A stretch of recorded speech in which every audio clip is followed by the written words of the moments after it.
They told me to be quiet again at my own kitchen table in the house I paid for. My name is Dorothy. Dorothy Mitchell. And for 15 years I was invisible in my own family. But I held the checkbook. And when you control the money, eventually you learn you control everything. Before we dive in, I need to know, where are you watching this from? Drop your city and state in the comments. I love connecting with all of you. Now, let me take you back to where this all started. It was a Tuesday morning in March when I realized I'd become a ghost. My daughter Jessica sat at my kitchen counter planning her vacation to Hawaii on my credit card. My son-in-law Brad scrolled through his phone, ignoring me completely. My son Marcus talked over me about needing a new car. And when I opened my mouth to speak, Jessica held up one finger without even looking at me. Mom, not now. The adults are talking. I was 67 years old. I'd raised 2 children alone after my husband died young. I'd worked as a hospital administrator for 35 years, retired with a solid pension and savings. I'd paid off my mortgage, maintained my health, kept my independence, and somewhere along the way, I'd become the family ATM. It didn't happen overnight. It started small, like these things always do. Jessica needed help with her mortgage after Brad's business hit a rough patch, just temporary, she said. Marcus needed assistance with his daughter's private school tuition. His ex-wife wasn't contributing enough. My grandson Tyler needed college funds. My granddaughter Sophie needed braces. I said yes because that's what mothers do. That's what grandmothers do. We sacrifice, we provide, we make sure our families have what they need. But temporary became permanent. 1 month became 12, 1 year became 5, and 5 became 15. Jessica's mortgage payment $2,800 monthly. Marcus's contribution to his daughter's expenses $2,500 monthly. Jessica's car payment $650. Marcus's credit card debt I'd absorbed $18,000. Brad's business investment I'd funded $25,000. Tyler's college tuition $40,000 annually. The family phone plan $340. Jessica's health insurance $450. The list went on. I kept a ledger. I'm detail-oriented. It's the administrator in me. Every payment recorded, every date noted. Over 15 years, I'd given them $847,000. $847,000. I never asked for repayment. They were my children, my grandchildren. Family doesn't keep score, right? But somewhere along the line, their gratitude turned to expectation. Expectation turned to entitlement, and entitlement turned to silence. My silence. At family dinners, they talked around me, through me, over me. When I shared stories about my day, Jessica would interrupt with her own drama. When I offered advice, Marcus would say I didn't understand how things work now. When I suggested we discuss the financial situation, Brad would laugh and change the subject. The final straw came on a Sunday afternoon. We'd gathered at my house because we always gathered at my house. The house I maintained, cleaned, and filled with food I bought. Jessica was complaining about her kitchen renovation being delayed.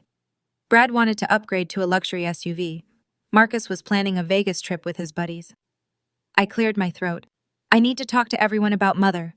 Jessica's voice was sharp. We're having a conversation, please. I felt something crack inside my chest. Not my heart, my patience.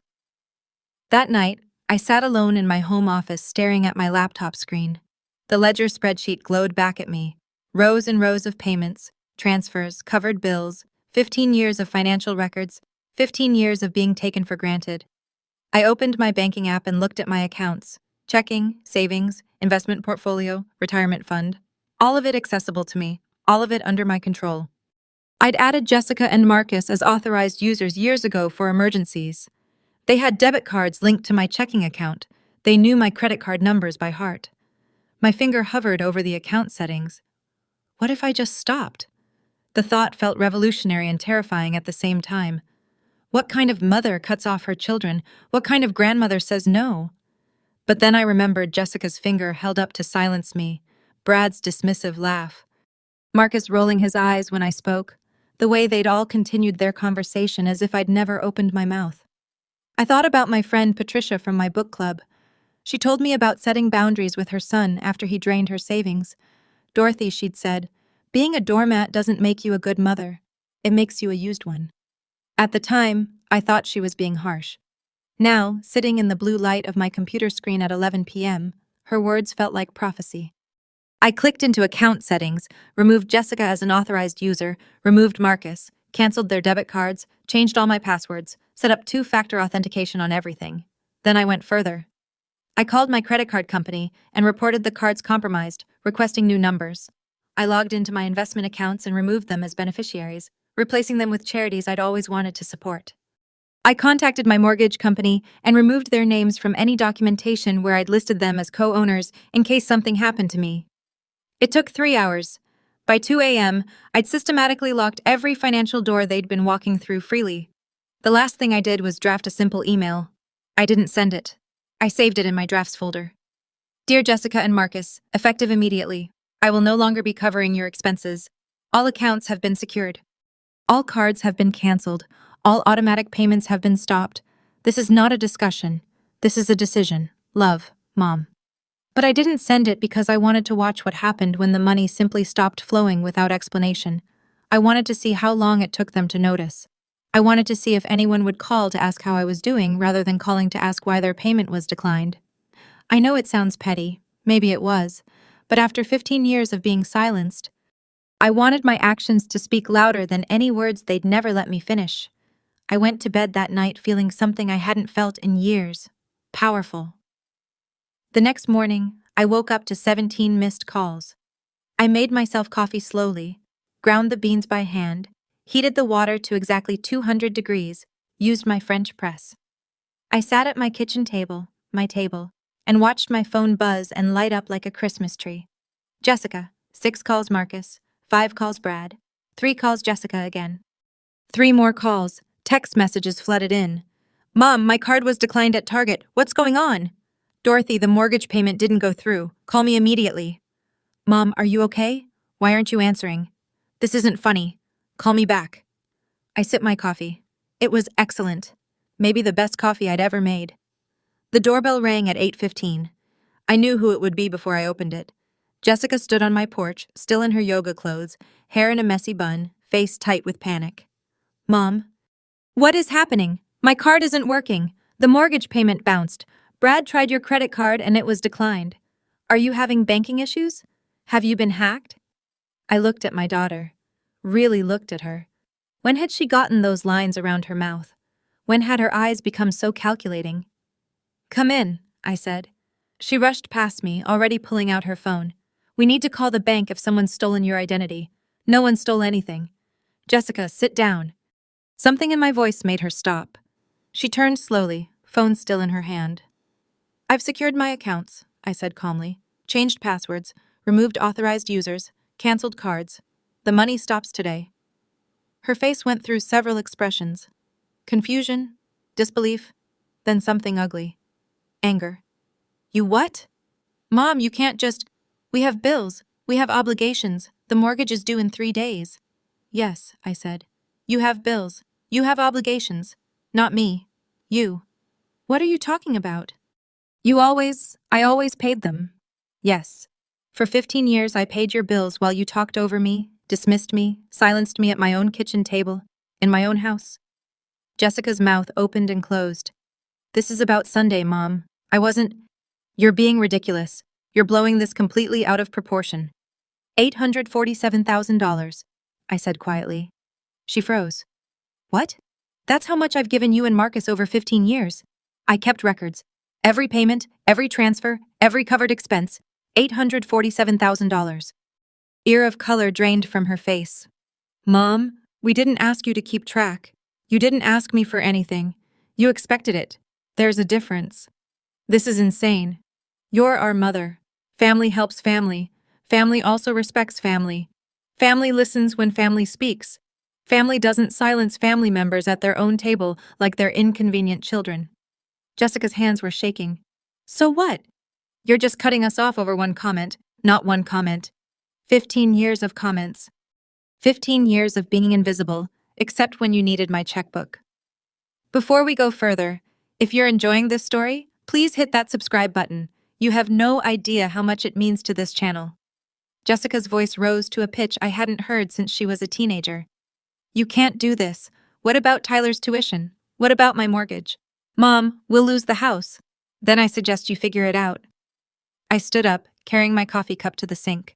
My hands were steady. I felt remarkably calm. Figure it out. Mom, Brad's business barely covers our basic expenses. The mortgage is $2,800 a month. How am I supposed to get a job? The silence that followed was deafening. Excuse me? Jessica's voice was ice. I turned to face her. Get a job. You have a master's degree in marketing. You haven't worked in 12 years. It's time. I can't just get a job. Who's going to manage the household? Who's going to be there for Tyler and Sophie? Tyler is 21 and in college. Sophie is 17 and drives herself everywhere. They don't need a full-time parent.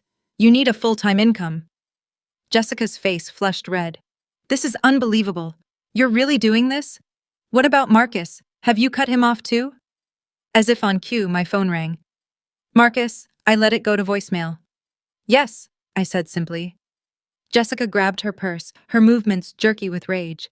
Fine, fine. You want to be selfish? You want to abandon your family when we need you? Go ahead. But don't expect us to come running when you need help. Don't expect us to visit when you're old and alone. This street goes both ways, Dorothy. She used my first name, not Mom. Dorothy. I'm already old, Jessica, and I've been alone for years. You just didn't notice because the checks kept clearing. She slammed my door so hard a picture frame rattled on the wall. I sat back down at my kitchen table and waited. Marcus would be next. He arrived an hour later, more composed than his sister, but with that same underlying panic in his eyes. My son had inherited his father's height, but none of his humility. Mom, we need to talk. Hello, Marcus. Coffee? No, I don't want coffee. I want to know what's going on. My card was declined this morning. I called the bank and they said the account's been closed. My name's been removed from everything. That's correct. He pulled out a chair without asking and sat down heavily. Why? Because I'm done. Done with what? Done being your ATM. Done being interrupted, done being ignored, done being taken for granted. He had the grace to look uncomfortable. Mom, if this is about look, I know we don't always listen like we should, but you're making a huge financial decision based on hurt feelings. That's not rational. I'm making a financial decision based on 15 years of data. That's extremely rational. You can't just cut us off without warning. Why not? You never warned me that I'd spend nearly $1 million supporting grown adults who treat me like furniture. His jaw tightened. That's what family does. Dad would have... Don't. My voice came out sharp.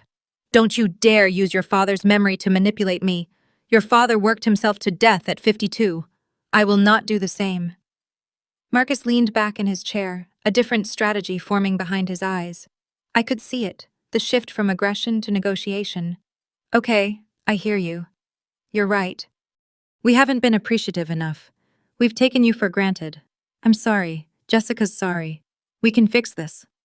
How? The question seemed to throw him. What do you mean, how? How will you fix it specifically? He spread his hands. We'll include you more. Ask your opinion. Listen better. And financially? His face hardened. Mom, you know I can't pay you back. I don't have that kind of money. Then get it. I have a job. Then live within your means. Stop asking me to subsidize a lifestyle you can't afford. It's not that simple. Emily's tuition alone is $18,000 a year at that private school. I know, I paid it. But Emily has a mother too. Your ex-wife, who according to the divorce decree I've seen is supposed to split those costs with you. Marcus's face flushed. Rachel doesn't have the money either. Then Emily goes to public school, or you both get second jobs, or you reduce expenses elsewhere. Those are your options. They're not my responsibility. She's your granddaughter and I love her, but loving her doesn't obligate me to fund her private education while you drive a leased BMW and vacation in Colorado twice a year. He stood up, chair scraping loudly against my tile floor. You know what? Jessica was right. You've changed. You've become hard, selfish. No, Marcus. I've become selective. There's a difference. This is going to destroy our family. Our family was already destroyed. You just didn't notice because the money was still flowing. He left without another word. No hug, no goodbye, just the sound of his expensive car starting in my driveway. I sat in my quiet house and felt nothing, no guilt, no regret, just a strange, weightless peace. The phone calls and text messages continued throughout the day. Brad left a voicemail calling me unreasonable. Tyler sent a text asking if his college fund was still available. I almost laughed at the audacity. Jessica sent a long, rambling email about how I was traumatizing my grandchildren and destroying their security. I deleted it without finishing. That evening, my friend Patricia called. We'd had dinner scheduled for weeks. "How are you holding up?" she asked. "You knew I was going to do it. I had a feeling after what you told me at book club last week." "How bad is it?" Jessica threatened to cut me out of their lives. Marcus called me selfish. Multiple voicemails using words I won't repeat. "And how do you feel?" I looked around my peaceful living room, my space, my home, my life that I'd worked for, saved for, built with my own hands and intelligence. "Free," I said. "I feel completely free." Patricia laughed. "Good. Now comes the hard part." "What's that?" "Staying strong when they escalate. Because, Dorothy, they will escalate. When people lose their source of easy money, they don't just give up. They fight dirty." She had no idea how right she was. The escalation started 3 days later. A knock at my door at 7 a.m. I opened it to find my granddaughter, Sophie, tears streaming down her face. "Grandma, please, Mom says we might lose our house. Is that true?" My heart clenched.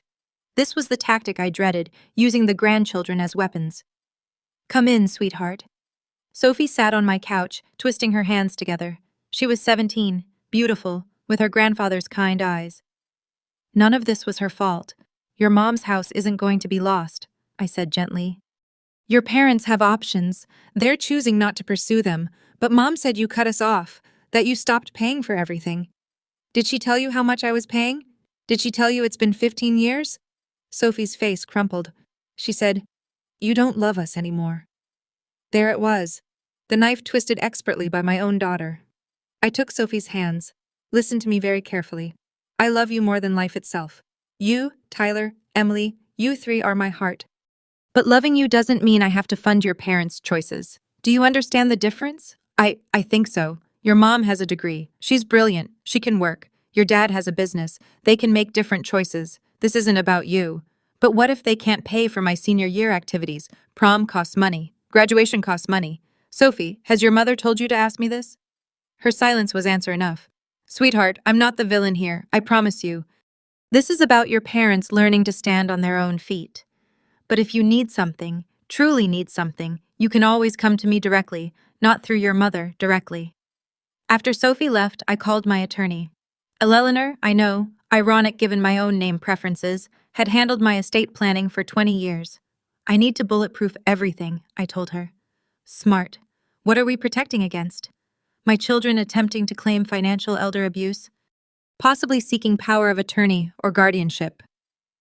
I want documentation of my complete mental competence and the voluntary nature of my financial decisions." Eleanor was quiet for a moment. "Is that bad?" "It's about to get worse." She was right. That afternoon, I received a certified letter. Jessica and Marcus had jointly written to me, CCing my doctor, claiming they were concerned about my recent erratic behavior and possible cognitive decline. They requested I undergo a neurological evaluation. I called Eleanor back. "They're trying to declare me incompetent." "Of course they are. Money makes people desperate. Can you come in tomorrow? We'll do a full mental competency evaluation with a court-recognized psychiatrist. We'll document everything, and Dorothy start keeping every text, every email, every voicemail, everything." That night, Brad showed up drunk at my door, pounding and yelling that I was ruining his family. I called the police. They escorted him home with a warning. The next morning, Jessica sent an email to my entire extended family, cousins, nieces, nephews, explaining that I'd cut them off without cause and was showing signs of dementia. She asked them to stage an intervention. My phone exploded with concerned calls from relatives I hadn't heard from in years. The war had officially begun. I spent the next week building my defense like a general preparing for battle. The psychiatrist evaluation came back perfect. No cognitive decline. No signs of dementia, completely competent. Eleanor drafted official letters to my family members explaining the situation factually with documentation attached, but my children weren't backing down. Marcus filed for financial guardianship, claiming I was vulnerable to self-neglect and financial exploitation. The irony would have been funny if it wasn't so devastating. Jessica started a whisper campaign in my neighborhood, telling anyone who would listen that I'd abandoned my family and was not acting like myself. My neighbor Martha asked me outright if I was okay, her face full of concern and suspicion. The court date for Marcus's guardianship petition was set for 6 weeks out. Eleanor assured me we'd win easily, but the process itself was humiliating. They were treating me like a child who couldn't manage her own affairs. Then came the breakthrough I didn't expect. Tyler showed up at my door on a Tuesday evening. My grandson looked exhausted, dark circles under his eyes. "Can we talk, Grandma? Just us?" I made tea. We sat in my living room, the evening light soft through my curtains. "Mom's been coaching me," he said quietly. "Teaching me what to say to you, how to guilt you. She sent Sophie here on purpose. She wrote out a script for me about needing college money." "I know, sweetheart." He looked up, surprised. "You knew? I've known your mother for 42 years. I know her tactics." Tyler's hand shook around his mug. "I'm not doing it. I wanted you to know. I got a job part-time at first, but they're giving me more hours. I'm applying for scholarships. I'm figuring it out." My throat tightened. "Tyler, you were right. What you said to Mom about me being 21. I am old enough to handle my own life. I've been letting you pay for everything because it was easy. But it wasn't fair. None of this has been fair to you." I couldn't speak. I just reached over and took his hand. "Also," he continued, "I found Mom's ledger, the one where she tracks everything you've given us. Grandma, the number is insane. How did you even—" His voice cracked. "How did you afford to give us that much?" "Very carefully. And by sacrificing things I wanted for myself." "Like what?" "I always wanted to travel. After your grandfather died, I promised myself I'd see Europe, France, Italy, Greece. I never went. The money went to you instead." Tyler's eyes filled with tears. "I'm so sorry." "Don't be sorry. Just be different. Be better than they are." He nodded, wiping his face. "I will. I promise. And Grandma, the guardianship thing. Marcus told me he's doing it for your own good. But I heard him on the phone with his lawyer. He wants control of your accounts. He's not trying to protect you. He's trying to access your money legally." The last piece clicked into place. Armed with Tyler's information, Eleanor went nuclear. She filed a counter-petition exposing Marcus's true intentions, complete with phone records subpoenaed through discovery that showed his conversations with his attorney about managing Mother's assets for the family's benefit. The day of the hearing arrived. I walked into that courtroom with Eleanor beside me, Tyler behind me, and a file folder 2 in thick of documentation. Jessica and Marcus sat on the other side with their lawyer, faces tight. Brad wasn't there, coward that he was. The judge was a woman in her 60s named Judith Chen. Yes. Despite my naming preferences, the universe has a sense of humor. She reviewed the psychiatric evaluation, Eleanor's documentation, and Marcus's petition with increasing disapproval. "Mr. Morrison," Judge Chen said, "your petition claims your mother is incapable of managing her financial affairs due to cognitive decline. However, her psychiatric evaluation shows she's sharper than most people, half her age. Can you explain this discrepancy?" Marcus's lawyer stood. "Your Honor, our concern is that Mrs. Mitchell has made sudden, drastic financial decisions that are out of character." "Out of character? How?" The judge interrupted. "Please be specific." "She cut off her entire family without warning or discussion. Her entire adult family, who had been financially dependent on her for 15 years while showing her no respect." The judge glanced at the documentation. "According to the evidence submitted, Mrs. Mitchell kept meticulous records of every payment, every conversation, every instance of being dismissed or silenced by her children. That doesn't sound like cognitive decline. That sounds like excellent record-keeping." She turned to Marcus directly. "Mr. Morrison, I'm looking at your phone records. There are 14 calls to your attorney discussing gaining control of Mother's accounts and protecting family assets. Would you like to explain to this court which family member's assets you were protecting? Because from where I sit, it looks like you were trying to legally access your mother's money after she cut you off." Marcus's face went pale. "Your Honor, I was trying to protect her from making independent decisions about her own money." Judge Chen's voice was ice. "The only person your mother needs protection from, Mr. Morrison, appears to be you." She denied the petition. Then she went further. "Mrs. Mitchell, I'm issuing a restraining order on your behalf. Your children are not to contact you except through your attorney for the next 6 months. They are not to show up at your residence, workplace, or any known location. They are not to harass you via phone, text, email, or social media. They are not to use other family members to contact you indirectly. Do you consent to this?" I looked at Jessica's shocked face, Marcus's defeated posture. Then I looked at Tyler, who gave me a small, supportive nod. I consent, Your Honor. The gavel came down. Petition denied, restraining order granted, we're adjourned. Jessica tried to approach me in the hallway. A bailiff stepped between us, reminding her of the restraining order that was now in effect. I walked out of that courthouse with my head high and my bank account secured, but the real victory came 3 months later. The silence was golden at first. No demanding calls, no guilt-trip texts, no grandchildren weaponized against me. Just peace, space, and for the first time in 15 years, the ability to think about what I actually wanted from my life. I booked a trip to Italy, 3 weeks in Tuscany, staying in a villa, taking cooking classes, visiting vineyards. I walked through Florence with tears in my eyes, standing before David, knowing I'd earned this moment. Every euro I spent felt like freedom. Patricia came with me for the second week. We drank wine under olive trees and laughed about our terrible children. Her words, not mine, though I couldn't disagree. You did it, she said one evening, watching the sunset paint the hills gold. You actually did it. I almost didn't. So many times I almost called them. But you didn't. That's what matters. When I returned home, I found several letters had been slipped under my door. Not from Jessica or Marcus. They were legally barred from contact, but from Sophie and Emily. Sophie's letter was heartbreaking and healing at once. She wrote about understanding now what I'd done and why. About watching her mother spiral into blame and anger rather than self-reflection. About getting a job herself and saving for college. She included a check for $50 with a note. First payment toward the future relationship we're going to have when I'm 18. Emily's letter was simpler. I miss you, Grandma.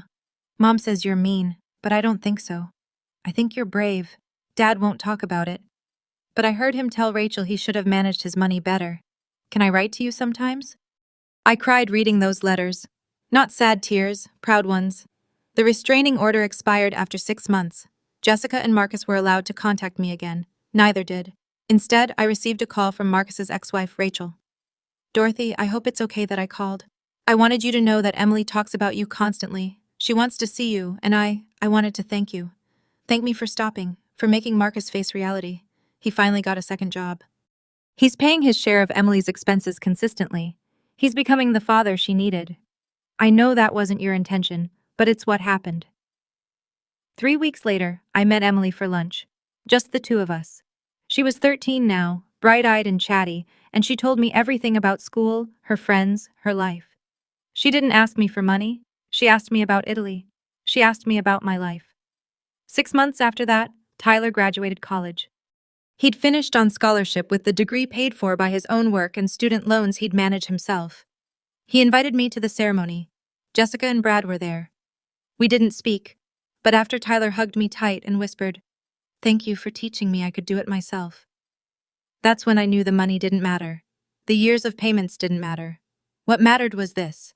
My grandchildren were learning to stand on their own feet. They were learning self-reliance. They were learning respect, and I was finally living my own life. A year after that courtroom, Jessica sent an email short clinical through Eleanor as requested. Mom, I'd like to talk when you're ready. I wasn't ready for months. Then one day we met at a neutral coffee shop. She looked older, thinner with new lines of stress around her eyes. She'd gotten a job, HR manager at a mid-sized company. Brad's business had actually picked up once he couldn't rely on my money as a safety net. I'm not going to apologize, she said first thing. Not yet, because I'm still angry and I don't want to lie. I respected that. Okay, but I need to tell you something. She stirred her coffee, not looking at me. I hated you for 6 months. Complete burning hatred. I told everyone you were a monster. I genuinely believed you'd abandoned us for no reason. And now I work 45 hours a week. I manage my own money. I budget. I pay bills. I have hard conversations with my kids about costs and choices. She finally met my eyes, and I realized I hadn't done any of that in 12 years. I just expected you to handle it, like you were a bank, not a person. Jessica, let me finish. Her voice cracked. You tried to tell us so many times at dinners, at holidays, in conversations we talked over. You tried, and we didn't listen. We didn't see you. We saw a checkbook with a mom attached. The coffee shop noise faded around us. This was the moment I'd imagined 1,000 times. Played out 1,000 different ways. I was drowning, I said quietly. And you never noticed because you were too busy spending the money I was drowning to earn and save. I know. She wiped her eyes. I know that now. And Mom, you were right about all of it. We were entitled. We were disrespectful. We used you. We sat in silence for a long moment. I'm not giving you money, I said finally. That needs to be clear. That part of our relationship is over. I know. I don't want your money. I want my mom back. Then you need to get to know her because the woman I am now isn't the woman I was. I won't be silent. I won't be dismissed. I won't be invisible. Jessica nodded, tears sliding down her face. Deal. It wasn't perfect. Marcus took longer, almost 2 years before he could face me. We still have complicated conversations. There are still hard feelings buried under healing ones. But my grandchildren, they call me regularly. They visit. They share their lives. And not once has any of them asked me for money. I'm 70 now. I have money in the bank that's mine. I've traveled to 7 countries. I've taken up watercolor painting. I've started a small scholarship fund for students in need, people who will actually appreciate it, and every single day I speak, I share my opinions. I take up space because I learned the most important lesson of all. Sometimes the most loving thing you can do for your family is refuse to save them from themselves. They called me selfish for stopping the money. I call it survival.